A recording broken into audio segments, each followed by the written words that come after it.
আমাদের ঘরে কোনো কলিং বেল দেওয়া হয়নি, কোনো কিছু না। হঠাৎ করে মেইন দরজা এবং আমাদের রুমের যখন দরজা ভাঙার শব্দ শুনে আমি শুধু ছোট বাচ্চাটাকে দেখে শুধুমাত্র দাঁড়িয়েছিলাম। এর মধ্যে দেখে আমার সামনে এসে অন্ধকার ঘর, অনেকগুলো লোক, তাদেরকে তখন তো আমি চিনতে পারতেছিলাম না। নূর উঠতে পারতেছিল না, বড় বাচ্চাটার গলাটা জড়িয়ে ধরেছিল। এর মধ্যে ওরা ঘরে ঢুকে সর্বোচ্চ মনে হয় 3 থেকে 4 মিনিট হবে। তো বারবার জিজ্ঞেস করতেছিলাম আপনারা কারা। এতটা মানে ভয়ঙ্কর আমি ওই রাতের বর্ণনা হয়তো আমি দিতে পারতেছি না এই মুহূর্তে। 2 থেকে 3 মিনিটের মধ্যে ওকে নিয়ে যাওয়া হয়।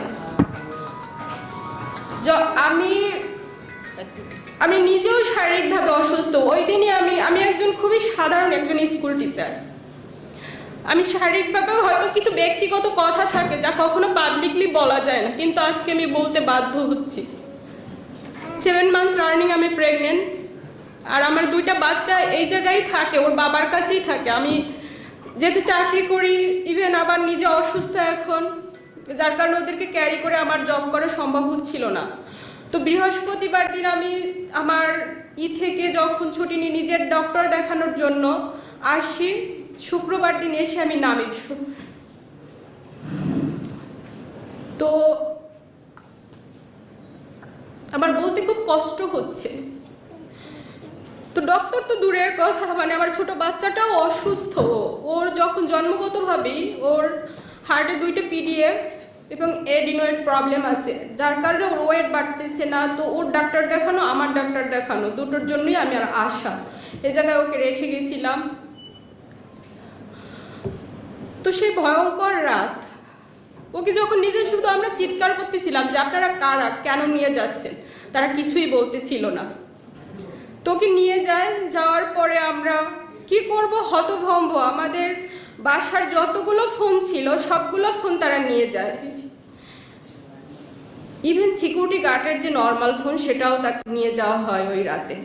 তারপর ভোর রাত ওকে নিয়ে যাওয়ার কিছুক্ষণ পরেই আজান দিচ্ছিল। আমি রোডে পাগলের মতো দৌড়াচ্ছিলাম যে কারা নিয়ে যাচ্ছে। সেই 25শে মার্চের রাতের মতো এত ভয়ঙ্কর, এত বীভৎস। আমার মানে কিছু কথা আসলেই বলতে আমার খুব কষ্ট হচ্ছে আজকে। ওরা আমাকে ধরেছিল এমন ভাবে, শুধু আমি জানতে চাচ্ছিলাম যে কেন নিয়ে যাচ্ছে। আমার বাচ্চাটা থর থর করে কান্না করতেছিল, বড় বাচ্চাটা ভয়ে সে কান্না করতে পারতেছিল না। ইভেন ওর সাথে তার আগেও একটা ইনসিডেন্ট আমাদের বাসায় ঘটে গেছিল। মোল্লা নামে যে ছেলেটা ছিল আমাদের বাসায়, তখনও আমাদের দরজা ভেঙে নিয়ে যায়। মানসিকভাবে ও ট্রমা চলে যায়, ওর কথা বলো আর 5টা সাধারণ বাচ্চার মতো ওর লাইফটা এখন নেই। যাই হোক, তখন নিয়ে যাওয়ার পরে আমরা ডিবি কার্যালয়ে যাই মিন্টু রোডে 7টার দিকে। ও জায়গায় খোঁজ করি যে কারা নিয়ে গেল, যেহেতু প্রশাসন হয়তো নিয়ে গেছে কিনা জানার জন্য ডিবি কার্যালয়ে গেলাম। ওই জায়গা থেকে যেহেতু র্যাবের 2টা গাড়ি ছিল, র্যাব 3-এর, তো তার জন্য র্যাব 3-এ যায়। যখন ওর খোঁজ পাচ্ছিলাম না, তারপর বাধ্য হয়ে নিকটস্থ আমাদের হাতিরঝিল থানায় গেলাম। যেহেতু ওর খোঁজ মানে শুধুই ভয়ে ছিলাম যে আসলে ওকে আমরা ফেরত পাবো কি না, জানি না, যেভাবে নিয়ে গেছে ওরা। 2বার করে হাতিরঝিল থানা যায়, তারা বলে আমাদের কাছে কোনো তথ্য নেই। যে অনেক সময় কোনো এলাকায় মানে এরকম যদি করা হয় তাহলে নিকটস্থ থানাকে ইনভলভ করা হয়, তাদেরকে জানানো হয়। সো তাদের কাছে বারবার যাওয়া, তারাও কোনো তথ্য দিচ্ছিল না। পাগলের মতো দাঁড়ে দাঁড়ে প্রত্যেকটা প্রশাসনের এসে ঘুরতেছিলাম। তো 20 তারিখ পার হয়ে আমরা 20 তারিখেই আবার কোর্টে, যে অনেক সময় 24 ঘন্টা পরে প্রশাসন নিয়ে গেলে কোর্টে উঠানো হয়। তো ওই দিন তাকে কোর্টে আর উঠানো হয়নি। পরের দিন আবার CMM কোর্টে গেলাম, এইভাবে জানতে পারলাম যে কোর্টে উঠানো হবে হয়তো। তো যখন কোর্টে গেলাম, আমি যেহেতু অসুস্থ, একা মুভ করতে পারতেছিলাম না। নূরের ছোট ভাইটি আমার সাথে ছিল, তো ওকেও ওই কোর্ট চত্বর থেকে ওকেও আবার ওরা ধরে নেয়। তো তারপর রাত 8টার দিকে, 21 জুলাই রাত 8টার দিকে ওকে কোর্টে ওঠানো হয়। ওর সাথে আমাদের ফ্যামিলির কারোকে দেখা করতে দেওয়া হয়নি। কি টর্চার করেছিল বা কি হয়েছিল কোথায় কিছুই তখন জানতে পারিনি। আইনজীবীদের মাধ্যমে জানতে পারি যে ওকে যখন কোর্টে উঠানো হয়, ও নিজ মুখে মহামান্য আদালতকে ওর উপরে ওই নিখোঁজ অবস্থায় যে শারীরিকভাবে টর্চার করা হয়েছিল, প্রত্যেকটা নির্যাতনের মানে আঘাতের চিহ্ন সে নিজের টি শার্ট খুলে জজ সাহেবকে দেখিয়েছিলেন, কিন্তু তারপরেও তাকে আবার 5 দিনের রিমান্ড মঞ্জুর করে। তো ওকে ওই জায়গা থেকে রিমান্ডে আবার নিয়ে যাওয়া হয়। তো রিমান্ডে নিয়ে যাওয়ার পরে রিমান্ডের 5 দিন অতিবাহিত হওয়ার পরে গতকাল যখন কোর্টে উঠানো হয়, সে এক বিভৎস চিত্র। ও তো কোনো চোর ডাকাত নয়, ও তো কোনো খুনি নয়, ও তো কোনো জঙ্গি নয়, ও তো একজন ডাকসুর সাবেক ভিপি, ছাত্রদের হয়ে কথা বলছে। আর এতটুকু তো অধিকার আমাদের সংবিধান আমাদেরকে দিয়েছে। নিজে পায়ে হেঁটে মানে ও কোর্টে উঠতে পারেনি, পুলিশের কাঁধে ভর দিয়ে তারপরে ওকে কোর্টে উঠতে হয়েছিল। তো মহামান্য আদালতকে বারবার অনুরোধ করার পরে মানে আমি একটু দেখা করার সুযোগ পাই। তো তখন ও বলে যে এই রিমান্ডের 5টা দিন ওর উপরে যে অমানবিক মানে নির্যাতন করা হয়েছে, যেটা বলতে আমার মানে একটা মানুষের উপরে এরকম জানোয়ারের মতো, আমি জানি না অন্য কোথাও হয় কিনা। আগে শুনেছি রিমান্ডে নেওয়া হয় জিজ্ঞাসাবাদের জন্য, বাট এতটা ভয়ঙ্কর ভাবে ওর উপরে অত্যাচার করা হয়েছে যেটা বলতে আজকে আমার হয়তো সন্তানদের সামনে, ওরা এখনো জানে না। আমার বাচ্চাটা যখন আমি বের হই বাসা থেকে, বারবারও জিজ্ঞেস করে, মা তুমি বাইরে যাচ্ছ কেন, তুমি আমার বাবাকে নিয়ে আসতেছো না, বাবাকে ফোন দাও। কারণ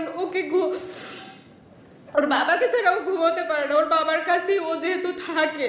ওকে গোসল করাই দেয়, খাইয়ে দেয়। জানি না ও সন্তান হিসেবে কিরকম, হাজবেন্ড হিসেবে কিরকম, বাট ওর সন্তানদের জন্য সর্বোচ্চটুকু ও করে।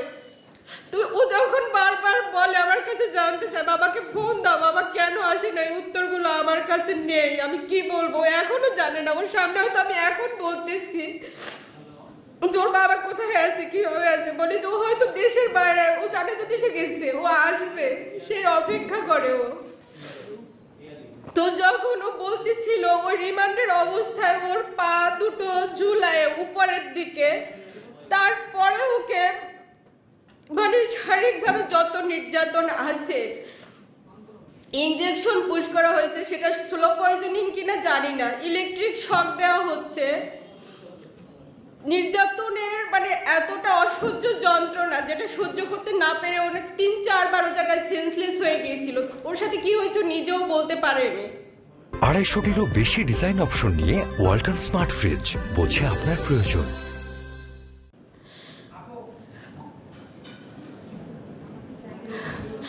তো তারপরে মহামান্য আদালতকে এটা বলা হয় যে ওকে অন্তত চিকিৎসার মানে একটা মানুষ এতটা শারীরিকভাবে নির্যাতন, তো ওই জায়গাটায় ভয় পাচ্ছি যে আমার স্বামীকে অন্তত এই জায়গাটা একটু চিকিৎসার ব্যবস্থা করে দেওয়া হয়, ও যেন সুচিকিৎসাটা পায়।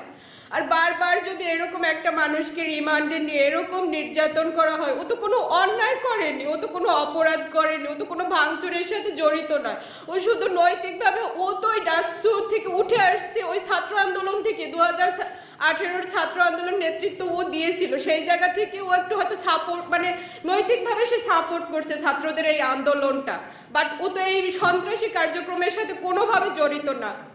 বাট ওকে বারবার ও জায়গায় স্বীকারোক্তি নেওয়ার চেষ্টা করা হচ্ছে যে ও এইগুলার সাথে জড়িত, মানে মিথ্যা মামলা দিয়ে ওকে বারবার। আর এটার মানে বলা হচ্ছে যে ও নাকি নির্বাচনে যায়নি কেন, ও কেন বিভিন্ন দেশে বিভিন্ন অ্যাম্বাসিতে যায়, যেহেতু ও এক ডাকসুর সাবেক ভিপি আর একটা দলের প্রধান হিসেবে বিভিন্ন রাজনৈতিক দল বিরোধী দল তারা তো প্রত্যেকটা অ্যাম্বাসিতে তাদেরকে ইনভাইট করলে তারা তো যায়, সে জায়গায় মানে করে, এটা তো তার কোনো অপরাধ না। বাট কেন জানি না, এই উত্তরগুলো আমার কাছে নেই। তো আপনাদের মাধ্যমে শুধু এতটুকুই আমি বলতে চাই, আমার স্বামীর উপরে যেন এই নির্যাতনগুলো বন্ধ করা হয়। ও তো কোনো অপরাধ মানে, আর আমার সন্তানদের আমার মানে লাইফের এই সময়গুলো যেন কেড়ে নেওয়া না হয়, ওকে যেন মানে আমার সন্তানরা বিশেষ করে আমার বড় বাচ্চাটা যখন স্কুলে যায়, হয়তো স্কুলে ও জায়গায় ওর ওই যে এর আগে কয়েকটা ঘটনা ওর লাইফে ঘটে গেছে। আর 5টা সাধারণ বাচ্চা যেভাবে বড় হয়, ওদেরও তো অধিকার আছে সেই সাধারণভাবে বড় হওয়ার, কিন্তু সেটা তো একটা বাচ্চার বা একটা মানুষের লাইফ থেকে কেড়ে নেওয়ার অধিকার তো কারণ নাই। তাহলে কি এই দেশে জন্মগ্রহণ করাটাই কি আমাদের পাপ হয়ে গেছে?